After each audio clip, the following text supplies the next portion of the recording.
पैसे नीचे नेता है तो भारत माता की जय ना बोले, इनके ऊपर सख्त कार्रवाई होनी चाहिए। ओबीसी हो गए, ओवैसी के ऊपर। ये तस्वीर है दिल्ली से, जहां 28 जून 2024 को अशोक रोड पर कुछ लोगों ने असदुद्दीन ओवैसी के घर के बाहर कुछ पोस्टर चस्पा किए, जिसमें एक तरफ इजराइल का हाथ तो दूसरी तरफ भारत का, और बीच में थे ओवैसी। साथ ही सबसे ऊपर भारत माता की जय और नीचे लिखा हुआ था आई स्टैंड विद इजराइल, जबकि दूसरी तरफ लिखा हुआ है सांसद असदुद्दीन ओवैसी की सदस्यता रद्द करो। जी हां, हैदराबाद लोकसभा सीट से लगातार 5वीं बार सांसद बन गए ओवैसी की सदस्यता रद्द करने की मांग की जा रही है। लेकिन ऐसा क्यों? ओवैसी ने ऐसा क्या कर दिया संसद के अंदर कि उनकी संसद सदस्यता पर ही खतरा मंडरा रहा है? आखिर क्यों ओवैसी साहब भारत माता की जय नहीं बोलते? क्या है कट्टरपंथ मानसिकता से भरी AIMIM यानी ओवैसी साहब की पार्टी का काला सच? कितने हिंदुओं के खून से रंगी है ये पार्टी? यकीन मानिए, हिंदू और भारत के लिए ओवैसी और उनके भाई की सोच जानकर आप भी हैरान रह जाएंगे। 2024 के लोकसभा चुनाव में हैदराबाद सीट से 6,61,981 वोट हासिल करने वाले असदुद्दीन ओवैसी भाजपा की माधवी लता को 3,38,807 वोटों से हराकर संसद में पहुंचे हैं। हालांकि इससे पहले 2019 में वो 58.95% वोटों से जीते थे और वो 2004 में 1,01,45 वोटों के साथ जीतने के बाद लगातार हैदराबाद से चुनाव जीतते चले आ रहे हैं। लेकिन अपनी जीत से ज्यादा ओवैसी साहब अपने कड़वे बोल बच्चन और बेतुके बयानों के लिए चर्चा में रहते हैं। लेकिन इस बार तो हद ही हो गई। सांसद साहब ये भूल गए कि वह भारत के नागरिक हैं, फिलिस्तीन के नहीं।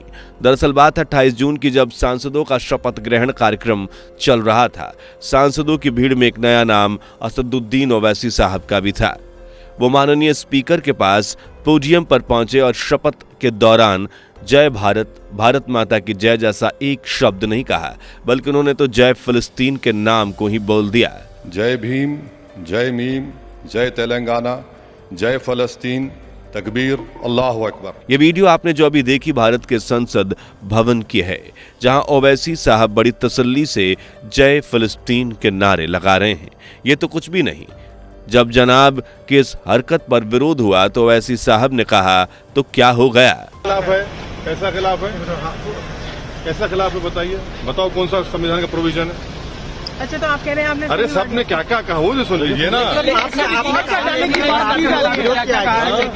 किशन रेड्डी ने विरोध किया। वो करते हैं, उनको कानून का रिकॉर्ड से हटाना चाहिए, इसको रिकॉर्ड से हटाना। छोड़िए ना, बोलने का बोल दिया, अब क्या है? तो सुना आपने, ओवैसी साहब कहते हैं कि कौन सा प्रोविजन है जो उन्हें जय फिलिस्तीन कहने से रोक सकता है? भाई वाह, मानना पड़ेगा, गुर्दा हो तो ऐसा वरना ना हो।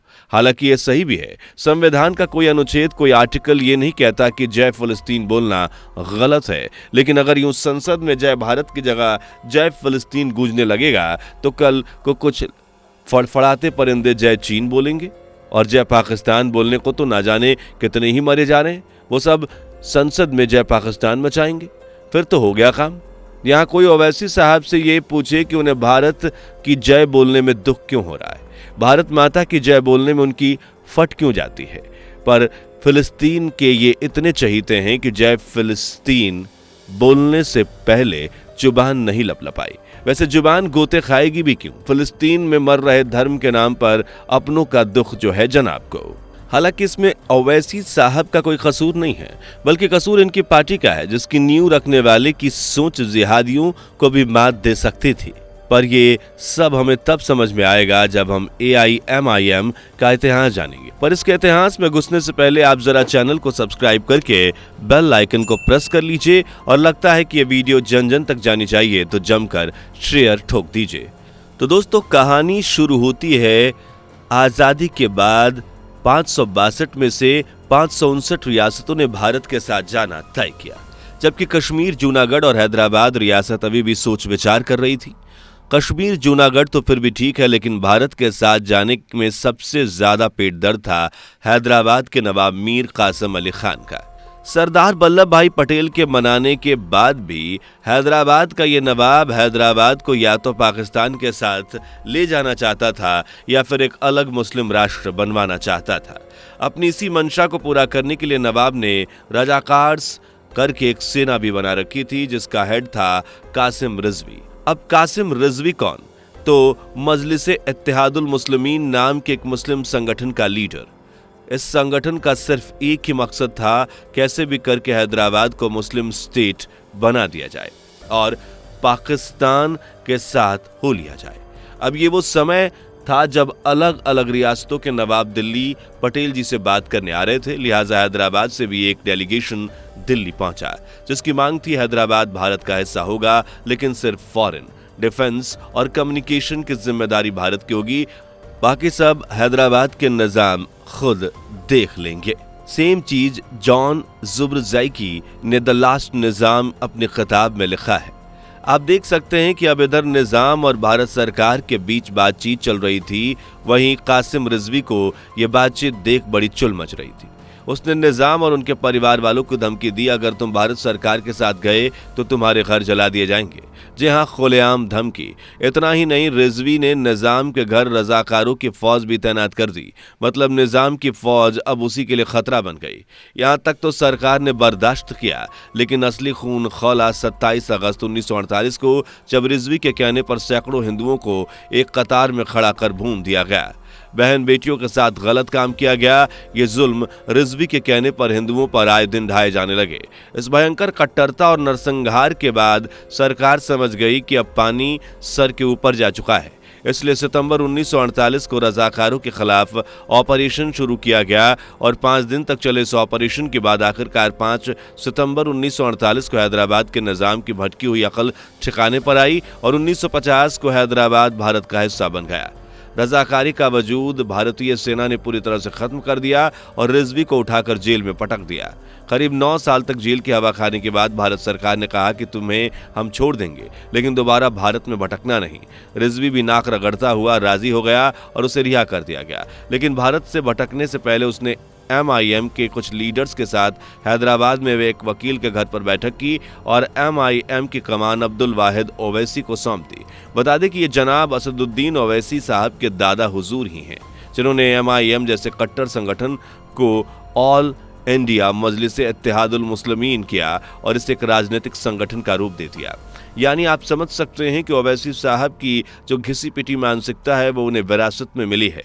जब गुरु ही नाम निखार गए तो चेले क्या ही करेंगे। आप समझ सकते हैं कि आप चाहो तो ओवैसी साहब की पार्टी की ऑफिशियल वेबसाइट सर्च कर लीजिए, आपको वहां आज भी सैकड़ों हिंदुओं के हत्यारों को सबसे बड़ा नेता बताया गया है। रिजवी ने एक नहीं कई बार अपने भाषणों में भारत विरोधी शब्द कहे थे। आज ओवैसी साहब भी उसी परंपरा को फॉलो कर रहे हैं। वो कहते हैं ना कि मैं भारत की जय बोलूंगा, ना भारत माता की जय बोलूंगा। भारत के संविधान में ऐसा नहीं लिखा है, चाहे कोई गर्दन पर छुरी ही क्यों ना रख दे, मैं ये नहीं बोलूंगा।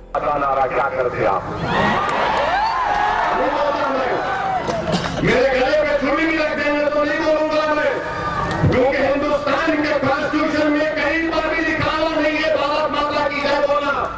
हिंदुस्तान के ये पहली बार नहीं है।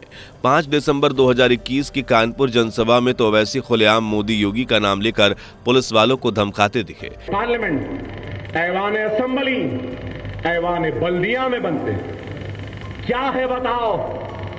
अरे अगर मुसलमान चाहे और मुसलमान अगर उठ जाए, मुनज़्ज़म हो जाए, मुत्तहिद हो जाए। ये वही ओवैसी हैं जिन्होंने 2015 में कमलेश तिवारी को जेल में चूहे जैसी हालत करने की धमकी दी थी। और सिर्फ ओवैसी ही नहीं, इनके भ्राता श्री का मानसिक संतुलन भी इसी वायरस से भरा पड़ा है। अकबरुद्दीन ओवैसी 2013 में भरी जनसभा में कह रहे थे कि पुलिस हटा लो, हम 25 करोड़ मुसलमान क्या कर सकते हैं पता चल जाएगा। बजरंग दल वालों, नरेंद्र मोदी सुन ले, ये मुल्क तेरे बाप की जागीर नहीं है। जितना ये मुल्क तेरा है उतना ही ये मुल्क मेरा भी है। ये तो कुछ भी नहीं, इनकी सोच इतनी इन्फेक्टेड है कि ये इस क्लिप में देखिए जहां जनाब अपनी ही बीवियों का सामान समझ रहे हैं जितनी मर्जी खरीद ली। मुसलमान 4-4 बच्चे पैदा कर रहे हैं, 8-8 बच्चे पैदा करो तुम भी। मुसलमान के 4-4 बीवियां तुम भी करो, उसने रोका। अब वो अलग बात है, तुमको एक को नहीं संभाल रहे, हम 4 को संभाल सकते हैं। शायद इसलिए विद्वानों ने कहा है कि पढ़ाई बहुत जरूरी है, वरना इंसान की सूरत में कितने दिमाग लग सकती है। आपके सामने है भाई साहब, आपकी भाषा तो सुनी है आपने, ये एक राजनीतिक घराने से ताल्लुक रखते हैं और शब्दों का जाल कितना वाहियात है ये बताने की जरूरत नहीं। खैर ये तो कुछ भी नहीं, जनाब तो हिंदू देवी देवताओं का भी मजाक उड़ा चुके हैं और इनके परम पूज्य भाई ओवैसी जी जय फिलिस्तीन कह रहे हैं। अच्छा है कहीं, लेकिन दूसरों का दुख देखकर इतना दुख होता है। बांग्लादेश में हिंदुओं का घर जलाया जा रहा है, वहां भी आंसू थोड़ा बहा लो, पर नहीं, धर्म गैर है ना वो, इसलिए इन्हें सिर्फ अपने धर्म के लोग अपने लगते हैं। वहीं एक भारत के हिंदू हैं जो इन्हें भारत में सांसद पद का ओहदा देते हैं। भारत की जनता है जो इन्हें मान सम्मान देती है। खैर संविधान के आर्टिकल 102 के तहत संसद में किसी दूसरे मुल्क की जय जयकार करने पर ओवैसी साहब की संसद सदस्यता भी जा सकती है, पर ऐसा होगा या नहीं ये तो वक्त ही बताएगा। वीडियो पसंद आई हो तो लाइक करके, शेयर करके सब्सक्राइब कर लीजिए। दोस्तों आपको स्क्रीन पर 2 और वीडियोस दिखाई दे रही हैं, जिसे देखने के लिए स्क्रीन पर क्लिक करें।